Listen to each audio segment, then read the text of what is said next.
somos nos amó. Hoy nos acercamos sin temor. Él es el agua que al beber nunca más tendremos sed.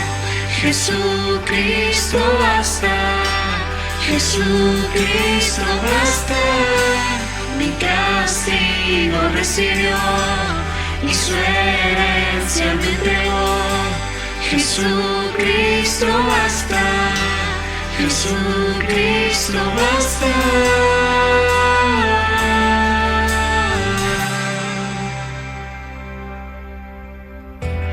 Fuimos alcanzados por su gran amor.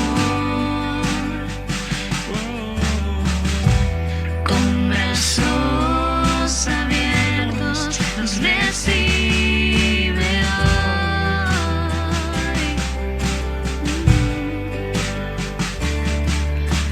Tal y como somos nos amó. Hoy nos acercamos sin temor. Él es el agua que al beber nunca más tendremos sed. Jesucristo basta, Jesucristo basta. Mi castigo recibió y su herencia me entregó. Jesucristo basta, Jesucristo basta. Jesucristo basta.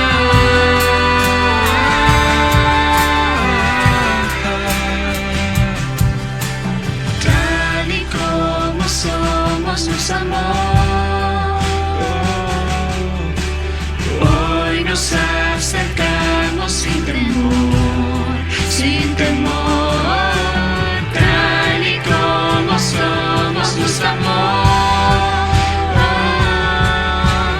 Hoy nos acercamos sin temor.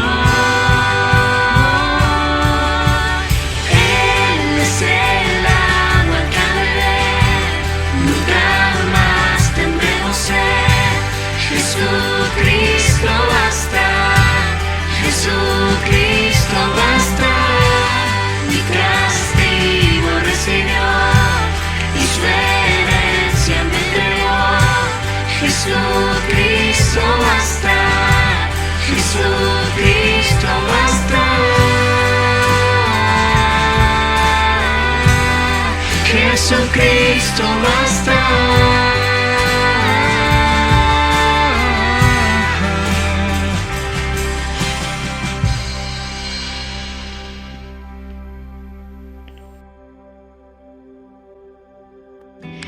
Ahora hay un futuro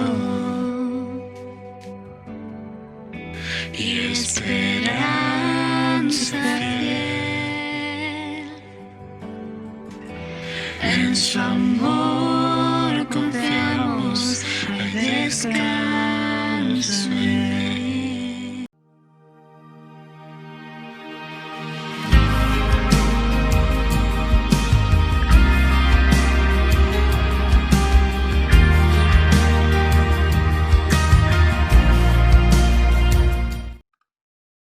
Hola amigos, amada iglesia, reciban las más ricas bendiciones de nuestro Señor Jesucristo y también para cada papá que nos está escuchando, muy feliz Día del Padre. Para ello les quiero dedicar estos versículos del Salmo 143, versículo 8 dice: Hazme oír por la mañana tu misericordia, porque en ti he confiado.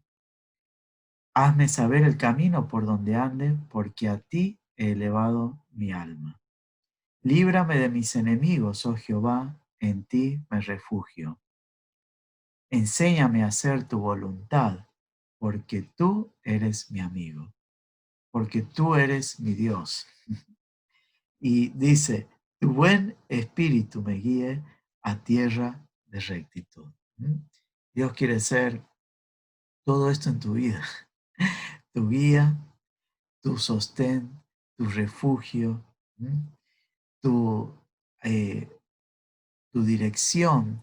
Maravilloso es el Señor. Vamos a orar y que puedas disfrutar mucho de la presencia de Dios cada día de tu vida. Sorprendas a tus hijos, dándoles cada día la dirección espiritual, la influencia espiritual. Tomes a tu cargo esta responsabilidad que Dios ha puesto en tu mano, ser cabeza de hogar, dar la dirección, ser quien lleve el sustento, ser quien sea el sacerdote espiritual en el hogar, en la casa. Esto es una responsabilidad muy importante en este tiempo de prueba, en este tiempo de tinieblas, en este tiempo de enfermedad. Bueno, Dios puede hacer maravillosas cosas a través de tu vida, de modo que tus hijos estén con el mejor bienestar espiritual posible, la salud espiritual. Bueno, oramos. Señor, gracias por este día, gracias por cada papá, Señor, por cada uno de sus hijos, sus familias, sus esposas, sus nietos, sus bisnietos. Señor, que tú les guíes cada uno de ellos en cada momento de sus vidas. Les ayudes en este tiempo, Señor, de aflicción, de enfermedad, de falta de trabajo, de falta de producción, de muy pobre actividad económica, de incertidumbre, que Señor en ti puedan tener refugio, puedan tener paz y Señor que en este tiempo su fe sea fortalecida y los guardes de caer de tu gracia, los guardes Señor de apartarse de ti, los guardes Señor de la apostasía, que Señor, si hay alguno que aún realmente no cree en ti de todo corazón, su fe es una fe nominal o es una fe que no es verdadera, Señor, abra sus ojos y de todo corazón se arrepienta y crea en ti verdaderamente. Gracias, Señor, porque nos vas a guiar en el estudio de la palabra. En el nombre del Señor Jesús. Amén y amén. Muy bien.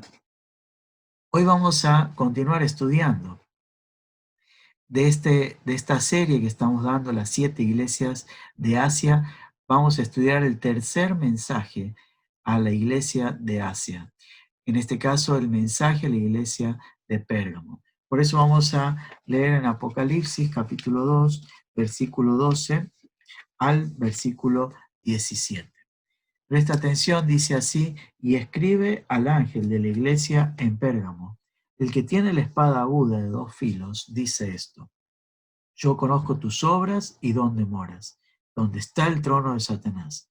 Pero retienes mi nombre y no has negado mi fe, ni aun en los días en que Antipas, mi testigo fiel, fue muerto entre vosotros, donde mora Satanás.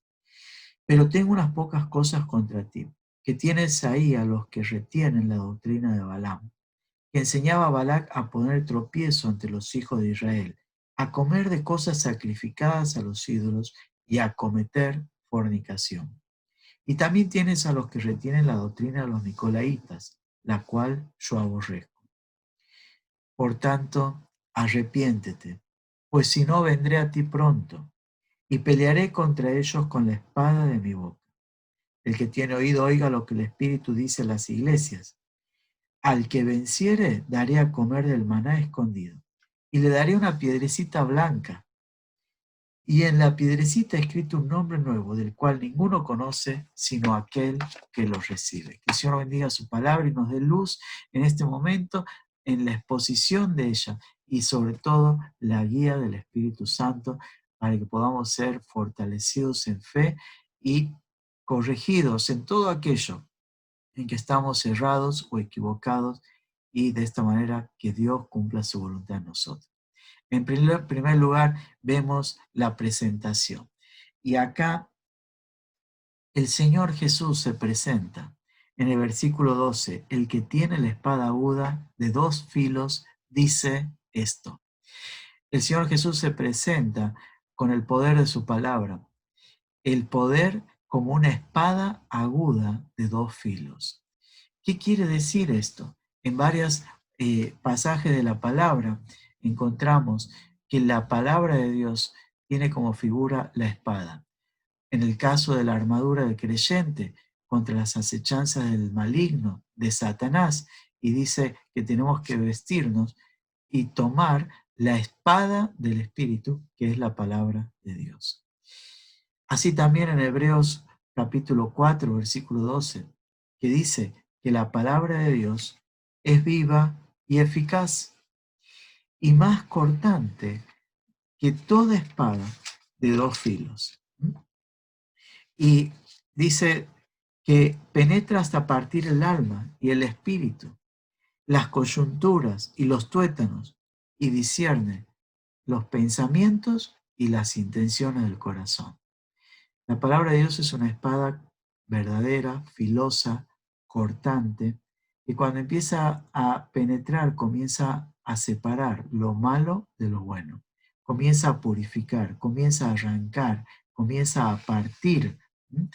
Y de esta manera, el Señor Jesús, que se presenta con el poder de su palabra, con la espada aguda de dos filos, venía a traer juicio, disciplina, venía a traer aquella dirección, aquel castigo de amor sobre la iglesia local de Pérgamo. En el versículo 16 dice, arrepiéntete, si no vendré a ti pronto, y pelearé contra ellos con la espada de mi boca. Aquí le vemos también con el poder de su palabra. El Señor se presenta así, de esta manera, y esto nos deja una enseñanza muy importante en nuestra vida. La palabra de Dios, como decíamos recién, es una palabra viva y eficaz y más cortante que toda espada de dos filos. De esta manera, la obra de Jesucristo en esta iglesia, si no se arrepentía, va a cumplir la labor de sacar de en medio a aquellos malhechores que ahora vamos a encontrar de quienes se trataba. Ahí hemos visto la presentación. En segundo lugar, vemos los elogios a la iglesia de Pérgamo. Yo conozco tus obras, dice, ¿y dónde moras? Donde está el trono de Satanás. Dice, pero retienes mi nombre y no has negado mi fe, ni aun en los días en que Antipas, mi siervo fiel, mi testigo fiel, fue muerto entre vosotros, donde mora Satanás. Dos veces se repite donde mora Satanás. Pérgamo era una ciudad atestada de templos paganos. Allí estaba el templo al dios Zeus, Soter, que era Júpiter Salvador, el templo al dios Esculapio de la serpiente. Hoy el símbolo de la farmacia o la medicina es esa serpiente que gira. Bueno, viene de ahí, de ese templo de Esculapio o Asclepio. En ese templo los enfermos se acostaban en el piso y serpientes vivas que se arrastraban pasaban sobre ellos. No eran venenosas, pero decían, cuando pasaba esto, ellos eran sanados, se suponía. Era su creencia falsa, mentirosa. Allí en Pérgamo estaba un cuartel general de adoración de templos dedicados a los emperadores romanos. El emperador Severo, Trajano, al primero de ellos que hizo su templo allí, el emperador Augusto. Y dice que estos que se consideraban a sí mismos como dioses y debían exclamar, César es el Señor. Entonces, miren en qué situaciones estaba la iglesia de Pérgamo. Yo conozco tus obras. Allí vemos los elogios del Señor. Y dice el primer elogio, ¿y dónde moras? ¿Dónde está el trono de Satanás? La iglesia local de Pérgamo no vivía en un lugar fácil. Vivía en un lugar de constante tribulación, de constante prueba. Es muy fácil ser cristiano cuando las cosas son favorables, pero en este caso no era fácil ser un creyente en Cristo. No era fácil. ¿Por qué?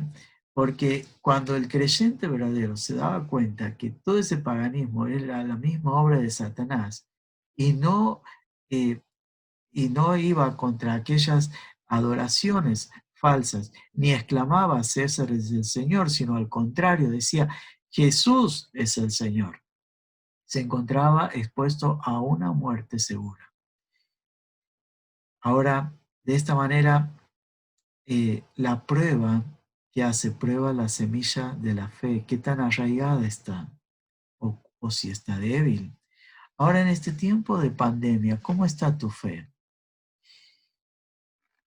Acá decía, donde mora Satanás, pareciera ser que el mismo centro de tácticas y de estrategias del maligno en todo el mundo estaba puesto sobre Pérgamo. Ahora, ¿cómo está tu fe en el tiempo de prueba, en el tiempo de aflicción, en el tiempo de enfermedad, en el tiempo de falta de trabajo, en el tiempo de, de problemas de toda índole, familiares, etcétera? ¿Cómo te encuentras en esta situación? Bueno, qué importante es que tu fe sea fortalecida en el Señor. El segundo elogio que le da el Señor a la iglesia de Pérgamo es este que dice, retienes mi nombre. ¿Mm? Retienes mi nombre. Habíamos visto en la iglesia anterior, el mensaje a Esmirna, cómo Policarpo fue uno de los mártires, de los padres de la iglesia, llamados un discípulo del apóstol Juan. Policarpo se le ordenó a dar honor al César y decir que César era el Señor, pero Policarpo no lo quiso hacer. Es más, el procónsul le dijo, mira, decí que Jesús es maldito y yo te voy a liberar. Pero Policarpo dijo, 86 años de mi vida, el Señor ha sido tan bueno conmigo, ha sido mi Salvador, ha sido el que me ha dado justicia. ¿Cómo puedo yo decir que Él sea maldito? Al contrario, Jesús es el Señor. Exclamaba de esta manera Policarpo. Y por supuesto sufrió el martirio. Es que es lo que Pablo decía en 1 Corintios 12:3, y esto lo hemos estudiado hace poco, que ninguna persona puede, por el Espíritu de Dios, decir que Jesús es maldito. Asimismo, todo aquel que dice que Jesús es el Señor, lo hace por el Espíritu de Dios. 1 Corintios 12:3. O lo que dice Filipenses 2, el versículo 10, toda lengua confesará que Jesucristo es el Señor.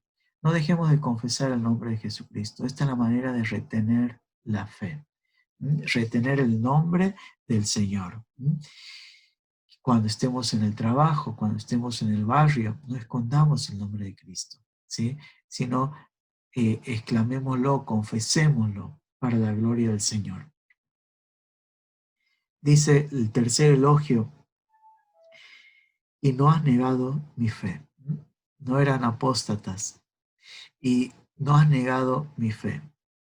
Ni aun en los días en que Antipas, mi testigo fiel, fue muerto entre vosotros, donde mora Satanás.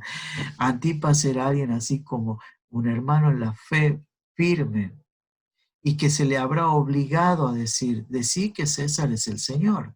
Y él habrá dicho, no, Jesús es el Señor.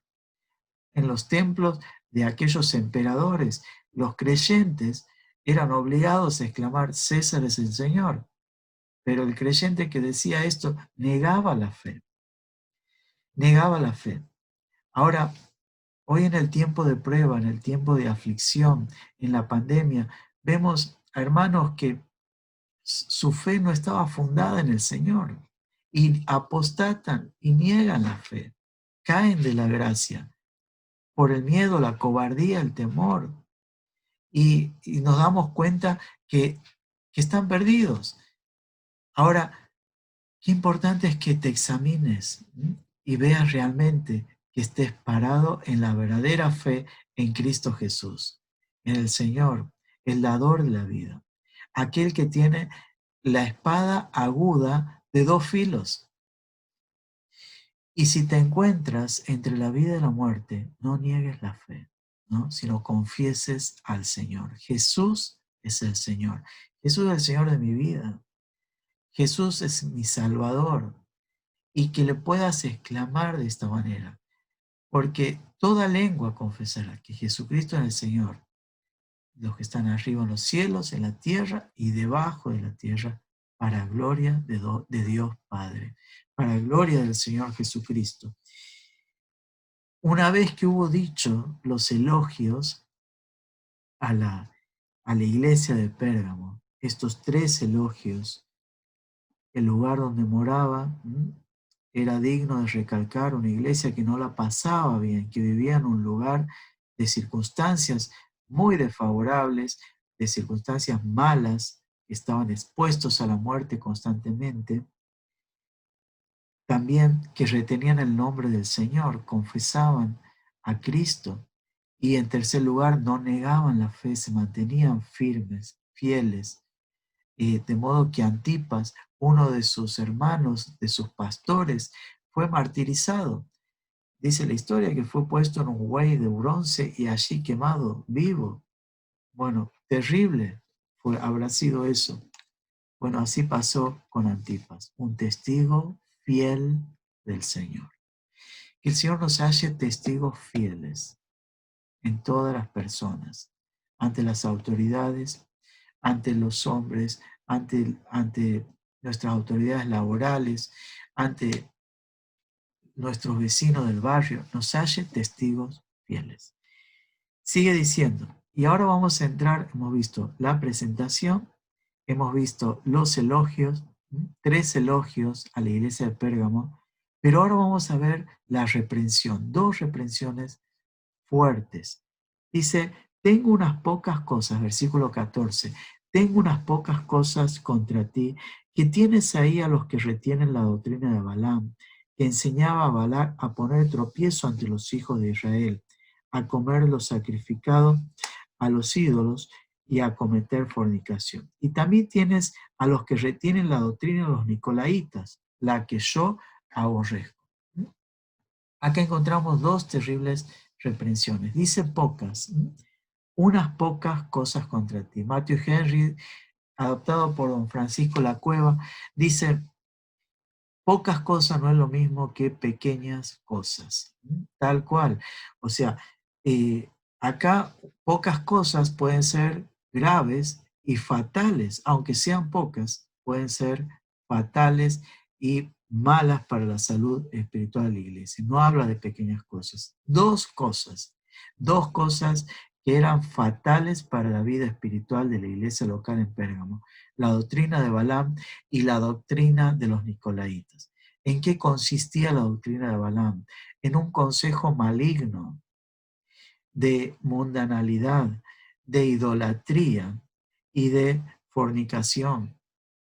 Recordamos en Números capítulo 24, Números capítulo 25, cómo Balaam, siendo movido o influenciado por el rey Balac con oro, plata, que le quería dar al profeta, le decía que maldijera a Israel.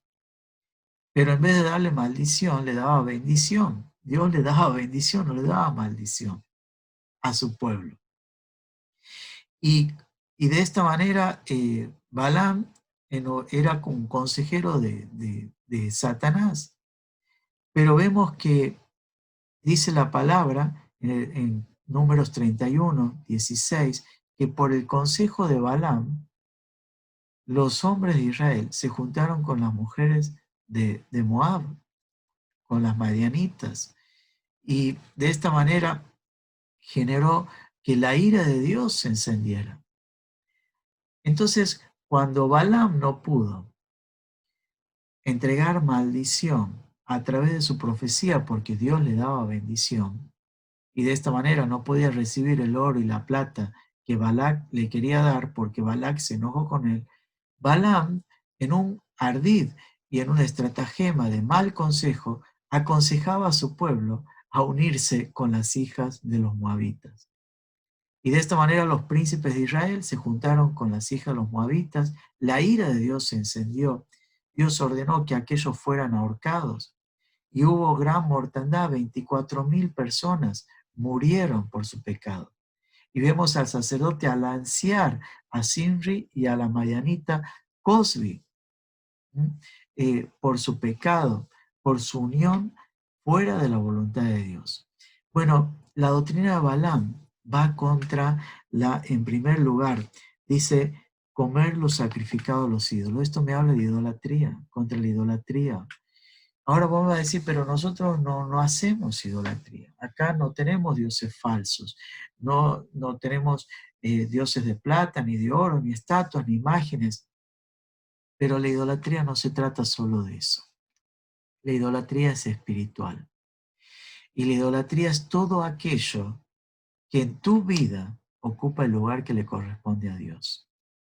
Una mamá puede tener como idolatría a sus hijos, le absorben todo el día y no da lugar a un tiempo a estar delante del Señor. Un padre puede tener como idolatría su familia, su trabajo, su empresa, su profesión. Así también un joven puede tener como idolatría su imagen, su propio cuerpo, su físico, y vive para eso y no le da el lugar a Dios. Esta es la idolatría, el comer cada día lo sacrificado a los ídolos. Bueno, los de la iglesia de Pérgamo, los de la iglesia local, con todas las festividades para mantener sus trabajos, para mantener sus relaciones sociales, para mantener sus amistades con los vecinos de allí de Pérgamo, los de la iglesia se veían obligados o tenían que ir a concurrir al templo, ofrecer el incienso al emperador romano, decir César es el Señor, ofrecer los sacrificios a Zeus, Soter, a Venus y así a cada uno de sus dioses, a Esculapio, y de esta manera la doctrina del Balaam ingresaba en la iglesia de Pérgamo. Ahora, qué importante es que pongas atención a tu propia vida y tengas cuidado si no hay esta doctrina de Balaam en tu corazón. Y le pidas al Señor que te examine. Señor, si hay en mí idolatría, si no te estoy dando el primer lugar en mi vida. ¿Hay otros intereses en mi vida antes que ti, Señor? Tienes que llegar a decir como Asaf, no existe bien para mí fuera de ti, Señor. ¿A quién tengo yo en los cielos sino a ti, Señor? Y nada deseo en la tierra sino a ti. Salmo 73. El Señor debe ser todo en la vida. Pero también acá me habla de mundanalidad. Dice, acometer fornicación. ¿Qué hicieron los hijos de Israel? Cuando Balaam vio que no podía con sus profecías maldecir a Israel, aconsejó al pueblo de Israel a unirse con las hijas de Moab. Y de esta manera logró el oro y la plata que Balac le ofrecía. Ahora vemos la doctrina de Balaam, que por el oro y la plata, así como dice en Judas versículo 11, llevados por el error del lucro de Balaam, o como vemos en 1 Pedro capítulo 2:15, extraviados por el error de la doctrina de Balaam. Israel se extravió. Este era un profeta malo, un profeta maligno, un profeta que por la ambición en el lucro resistía, estaba contra Dios. Por la ambición en el lucro llevaba al pueblo de Israel por mal camino. Y de esta manera comenzó la mundanalidad, uniéndose el pueblo de Israel con la nación pagana de los moabitas. Ahora qué triste que es cuando en la iglesia existe mundanalidad. ¿Y dónde comienza la mundanalidad? En la propia vida del creyente. Cuando quiere congraciarse con el mundo, quiere hacerse amigo del mundo, quiere entrar con las filosofías mundanas, con su pensamiento mundano, su sistema mundo, su forma de pensar, para quedar bien, de alguna manera aceptado ante todo el mundo. Esta mundanalidad y esta unión con el mundo es la doctrina de Balaam. la que va contra la voluntad del Señor. Santiago dice que, Santiago capítulo 4, versículo 4, almas adúlteras. Y acá habla de que Balaam instaba a cometer fornicación. Santiago 4:4, o almas adúlteras, ¿no saben que la amistad del mundo es enemistad contra Dios? Y esto es muy claro. Dice, cualquiera que quiera ser amigo del mundo se constituye en un enemigo de Dios. Hoy muchas iglesias, es muy triste, pero muchas iglesias predican las filosofías de este mundo, la homosexualidad, el lesbianismo, la unión con parejas del mismo sexo y los casan y aprueban sus uniones, por ejemplo, o la libertad de poder abortar. ¿Mm? Toda esta mundanalidad, como quien diciendo, de alguna manera tenemos que dar a conocer a los incrédulos el amor de Dios, entre comillas, porque eso no es reflejar y vivir el amor de Cristo, la gracia de Cristo. Vivir en una mezcla con el pecado. Dios nos ha llamado a ser santos. Primera Pedro, capítulo 1, versículo 13 dice que debemos ser santos en toda nuestra manera de vivir. Que ya no andemos como vivíamos en otro tiempo en nuestra ignorancia, sino como aquel que nos llamó es santo, nosotros también seamos santos en toda nuestra manera de vivir, es decir, apartados a Él, apartados del mundo. El creyente no tiene ninguna relación con el mundo. El Señor Jesús no era del mundo. Dice, a mí me aborrecen porque no soy del mundo. Si ustedes fueran del mundo, el mundo amaría a lo suyo y serían alabados por el mundo. Ahora, mi querido amigo, el mundo te alaba, entonces realmente pregúntate de qué lado estás. Pero si el mundo te aborrece, entonces es porque estás del lado de Cristo. La mundanalidad es la doctrina de Balaam.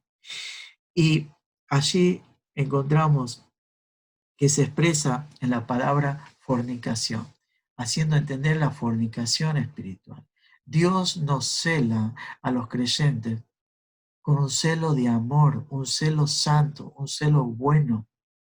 Y Él no va a permitir, Él no quiere y aborrece que nuestras almas y nuestras vidas se unan en adulterio o en fornicación con la mundanalidad. Por eso, mi querido hermano, cuídate en tu corazón de toda doctrina o consejo malo de Balaam. El problema acá de la iglesia de Pérgamo es que aquellos hermanos, llamados entre comillas hermanos, ¿no? Estaban allí y enseñaban estas prácticas.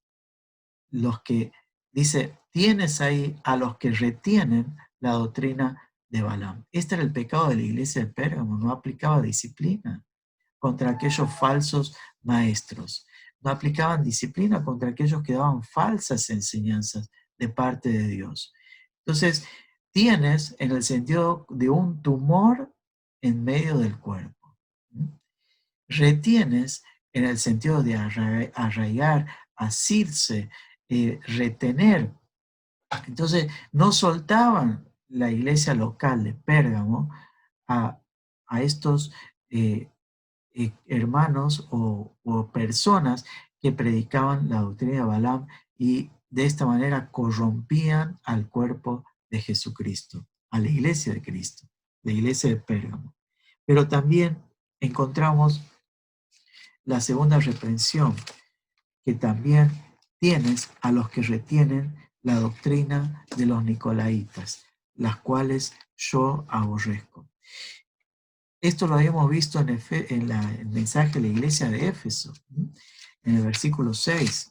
Y los de Éfeso lo vemos como un elogio. Acá lo vemos como una reprensión. Los de la iglesia de Éfeso aborrecían la obra de los nicolaitas. ¿Quiénes eran los nicolaitas? Poco se sabe, poca información hay sobre ellos, pero algunos creen que eran una doctrina, una filosofía de vida dedicada totalmente al libertinaje sexual, a la inmoralidad sexual. Entonces, así como los de Éfeso aborrecían estas obras, en el caso de los de Pérgamo, los de la iglesia de Pérgamo, no solo que la cumplían como obra, sino que habían hecho una doctrina de ello. Tienes ahí a los que retienen la doctrina de los nicolaitas. Qué feo que es, qué triste que es cuando el pecado no es cortado en su raíz. Cuando el pecado no es cortado en su raíz de una obra, pasa a un estilo de vida. Y un estilo de vida luego se convierte en una doctrina de vida, en una forma de enseñar esa forma de vida. La inmoralidad sexual es pecado delante de Dios. Dios eh, manda en su palabra claramente que debemos huir de la fornicación. 1 capítulo 6, que nuestro cuerpo es templo del Espíritu Santo.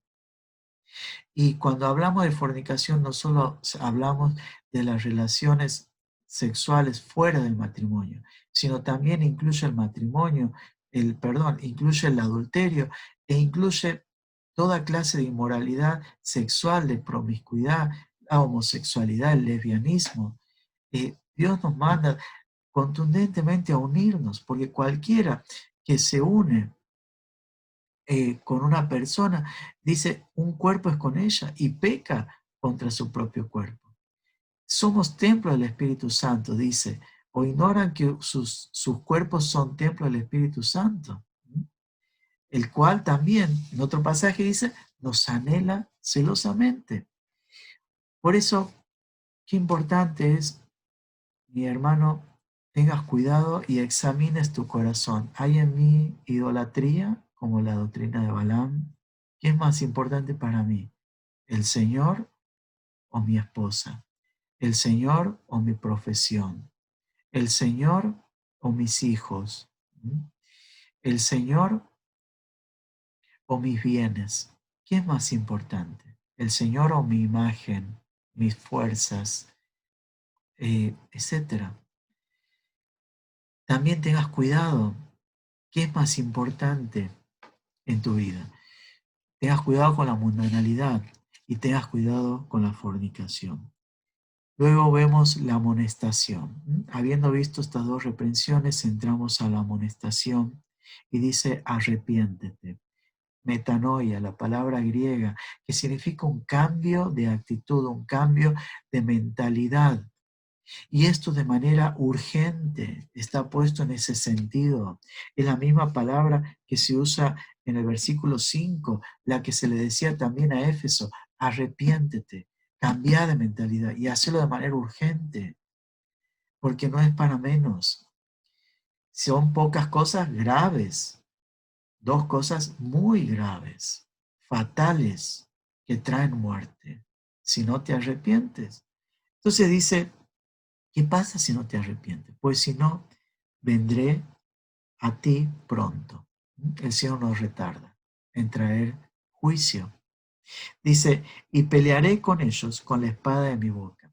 Si la propia iglesia no pone disciplina, la propia iglesia local no pone disciplina y corrección contra aquellas enseñanzas diabólicas, va a ser el mismo Señor que va a venir con la espada de juicio, con la palabra de su boca, para cortar, para separar, para traer pureza. Cuando el ángel del Señor se presentaba delante de Balaam, ¿cómo estaba? Con una espada desnuda, o sea, preparada, para resistir a Balaam, para que no le dejara avanzar, para ir a maldecir a su pueblo. Estaba con una espada. Y acá, ¿cómo se presenta el Señor? Con la espada aguda de dos filos, el poder de su palabra. Esa palabra que día a día en tu vida, en mi vida, debe ir atravesando y cortando y separando la inmundicia, separando el pecado, separando toda inmoralidad, toda motivación carnal, maligna, apartándola y apartándonos a Dios. Seamos hacedores de la palabra y no tan solo oidores, olvidadizos de ella. El que permanece en la perfecta ley, dice la de la libertad, este será bienaventurado en todo lo que hace. Esto es maravilloso, cuando la palabra de Dios cumple un efecto santo, puro en nuestra vida, de partir el alma, de ser viva, de ser eficaz, y de separar las intenciones, discernir bien nuestros pensamientos y toda motivación interna, de poder hacer frente al maligno. Bueno, esta es la obra que Dios tiene que hacer en nuestra vida, arrepentirnos. La palabra de Dios, si no produce arrepentimiento en tu vida, entonces no estás siendo sincero, no estás siendo honesto, no estás siendo recto delante del Señor. Arrodíllate, clama al Señor, que te examine y vea si hay en ti camino de perversidad. Doctrina de Balaam, doctrina de Nicolaitas, hay idolatría, hay mundanalidad, hay fornicación espiritual en tu vida. De esto tenemos que apartarnos. Y por último, las recompensas. ¿Las recompensas para quién son? Las recompensas son para el que oye, son para el que vence. Dice, el que tiene espíritu, el que tiene oídos, oiga lo que el Espíritu dice a las iglesias. El que oye es el que se arrepiente. Cuando muchos de sus discípulos dejaron de seguir al Señor y le dijeron, dura es esta palabra, ¿quién la puede oír? Era porque no tenían oídos para oír la palabra pura del Señor. No la digerían en su corazón, no la creían, no la querían obedecer, no la querían comer. El Señor es el pan vivo que descendió del cielo. Dice, al que venciere, ¿quién es el que vence?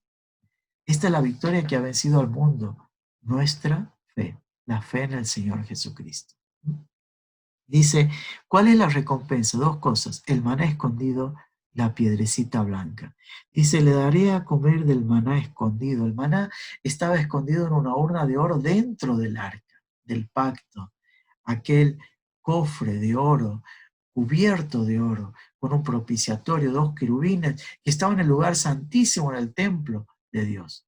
Bueno, allí dentro de aquella urnita, dentro del arca, estaba el maná. ¿Qué era el maná? El pan que caía del cielo mientras Israel estaba durante los 40 años en el desierto.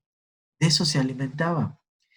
Y ese maná es un símbolo, es una figura de Jesucristo. El Señor Jesús dijo en San Juan 6, yo soy el pan vivo que descendió del cielo. El que come de este pan tiene vida eterna.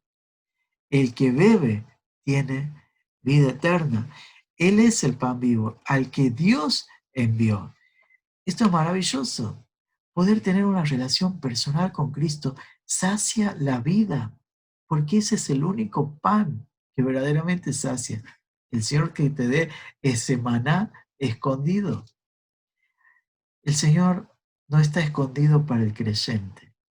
El Señor está escondido para el mundo. Pero el Señor está revelado para los creyentes. No es que el Señor quiera esconderse del mundo, no, de ninguna manera. El mundo no le quiere ver, el mundo no le reconoce. Toda la palabra salió por el mundo. A Colosenses capítulo 3 dice, cuando nuestra vida, dice, cuando Cristo, nuestra vida, se manifieste, nosotros también seremos manifestados con Él en gloria. Dice, porque hemos muerto y nuestra vida está escondida con Cristo en Dios. ¿Te das cuenta? Una preciosa relación al que venciere, al que verdaderamente se arrepiente, al que verdaderamente oye la palabra y se aparta del pecado. Va a tener esa relación personal de saciedad, de que Cristo es todo, de que el Señor es lo primero, de comer ese maná escondido. Esto será para también la iglesia local, cuando aplica disciplina, cuando aplica corrección y cuando separa el pecado. Así vemos la obra de Cristo, pero también menciona la piedrecita blanca. ¿De qué se trata la piedrecita blanca? Muchos han tratado de interpretar esa piedrecita blanca. Y algunos dicen, es una señal de absolución en un caso legal. Al que se le condenaba se le daba la piedra negra, al que se lo liberaba legalmente una piedrecita blanca. O también dice, es un símbolo de victoria en una competencia atlética, como un premio, un trofeo. O también una expresión de bienvenida dada por un anfitrión a sus convidados. Esa piedra era partida y en la figura, la que se quedaba el anfitrión, estaba allí su nombre, y la que se le daba al convidado ponía allí su nombre. El día de la fiesta, cuando se encontraban, debían unir ambas piedras y si coincidían las partes, entonces esa era la invitación correcta y podía entrar a la fiesta, el convidado. Ahora, esto me habla de aprobación. ¿Tenés ya tu pasaporte al cielo? ¿Tenés ya la fe puesta en Cristo, la salvación plena? Nosotros tenemos nuestros nombres escritos en el libro de la vida por la obra de Jesucristo. El Hijo de Dios, el Cordero, el que ha creído en Él, tiene vida eterna. Y su nombre está escrito en el libro de la vida, dice la palabra de Dios. Ese es nuestro mejor pasaporte. Dice en esa piedrecita, habrá un nombre escrito, el cual ninguno sabe sino solo el que lo recibe. ¿Cómo será eso? Que el Señor te apruebe por un verdadero arrepentimiento. El que verdaderamente se arrepiente no es un signo de debilidad, sino de triunfo, de victoria. ¿Por qué? Porque el Señor aprueba, el Señor da recompensa y el Señor le hace estar en una comunión íntima con Él mismo. Esto es maravilloso. Que el Señor bendiga a la iglesia, libre del mal consejo, de la mundanalidad, de la idolatría, de la fornicación. Que la iglesia, cada familia, cada hermano, cada miembro, día a día se purifique con el poder de la palabra de Dios. Si no, el Señor vendrá, como dice allí, con la espada aguda de dos filos, con la palabra de su boca. Él mismo peleará contra los malhechores, contra aquellos cristianos nominales que se hacen, dicen ser cristianos, pero no lo son verdaderamente, sino que nominalmente viven esta unión de la iglesia con la mundanalidad. Que la iglesia verdadera de Cristo no tiene ninguna parte en este mundo, no tiene ninguna relación con este mundo, es de Él. Bueno, que el Señor bendiga su palabra y que podamos disfrutar de la preciosa gracia de Cristo y compartir la fe en Cristo, la confianza en Él con nuestros semejantes, con los vecinos, los familiares, los que no creen en Cristo y los que creen también compartir para que el temor del Señor sea real en cada uno de nosotros. Oramos, Señor, bendito seas por siempre. Glorifica tu nombre. Que tu nombre sea honrado en cada una de nuestras vidas, glorificado en cada una de nuestras vidas. Que nunca, Señor, neguemos la fe. Que nunca, Señor, dejemos de invocar tu nombre por el Espíritu de Dios. Que, Señor, así sea que vivamos en los lugares o en los tiempos más difíciles, tiempos de prueba, tiempos de angustia, de aflicción, que, Señor, tengamos paz en ti. Que aunque puedan quitarnos el cuerpo, la vida, no podrán quitar el espíritu porque lo tienes tú en tu mano. Que disfrutemos de esta salvación gloriosa. Gracias, Señor, porque eres el maná escondido. Gracias por la piedrecita blanca, la recompensa, la aprobación que prometes al que vence. Señor, que cada uno de los que oímos, los que estamos, Señor, seamos vencedores y oigamos la palabra. Que a ti sea la gloria en el nombre de Jesucristo. Amén. El Señor te bendiga mucho y si el Señor permite nos estaremos viendo en la próxima reunión. Muchas gracias.